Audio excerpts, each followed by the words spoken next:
Well, we're into the Thursday before Easter, a time recognized as Holy Thursday, Maundy Thursday, or Sheer Thursday. To bring more clarity on the solemn occasion on the church's calendar is Catholic Archbishop Patrick Pender. On Holy Thursday, what we celebrate is the gift of the Eucharist, which Christ gave at the Last Supper. So we celebrate the Last Supper today and the gift of the Eucharist at that time. But if you look at our gospel for the liturgy today, it doesn't speak about the institution of the Eucharist so much as it speaks of the command Jesus gave for us to love one another and to express that love in service. And this he did symbolically by getting up from the table and washing the feet of his disciples.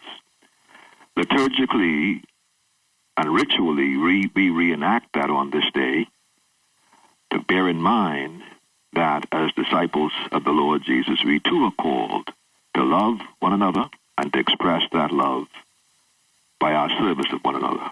They will know us by our love.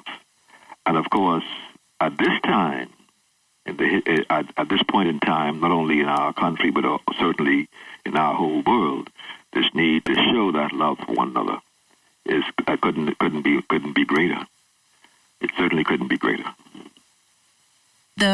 You know that this is the most solemn time in the church's calendar. Yes. Holy Thursday takes us into Good Friday. It begs the question then of what is so good about Good Friday if this entire week is a solemn one?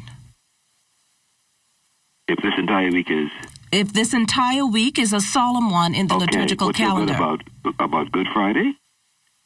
It's the question. Good Friday is actually the day we commemorate the crucifixion of the Lord. Now, bear in mind that the crucifixion of the Lord is not the end of the story. When we look at the cross, what we see is the sign of our salvation. That's what we see. We don't just merely see the fact that someone died.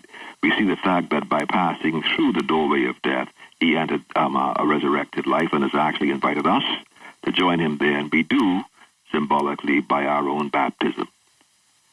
And if you notice, on Good Friday, the gospel is always the Gospel of John, where the passion of Jesus is depicted in almost as if Jesus is the one sitting in judgment of Pilate rather than the other way around. So Good Friday is Good Friday because it tells us that even though we go through suffering and hard times and so on, they're not the end of the story. We're invited to join our sufferings to the sufferings of Christ, and in that way find hope and ultimately to find salvation.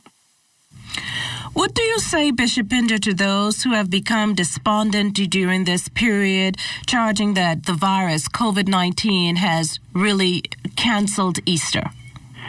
Well, first of all, I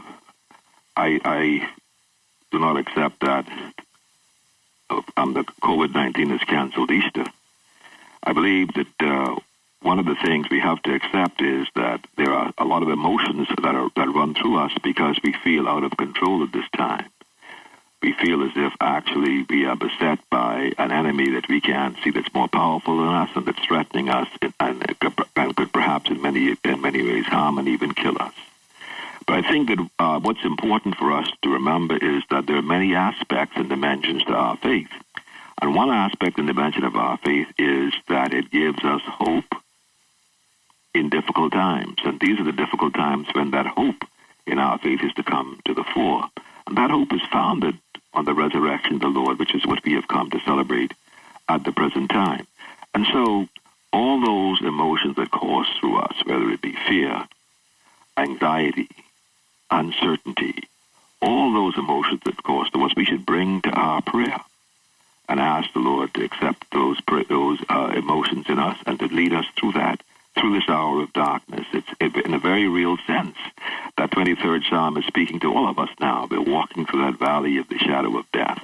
But we should then fear no evil because we have a hope in a Lord who leads us by his rod and his staff protecting us. I think it's important for us to see our faith in action right now. That's most important.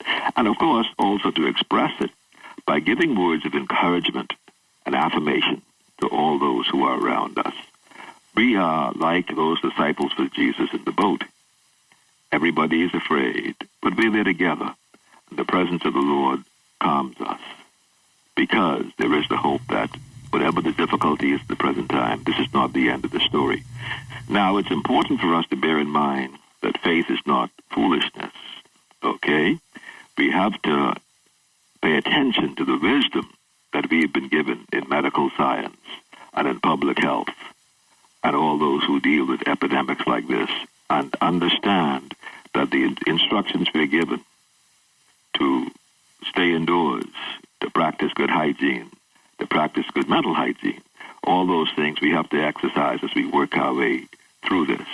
Faith is not foolish. We don't do foolish things and expect that our faith will save us.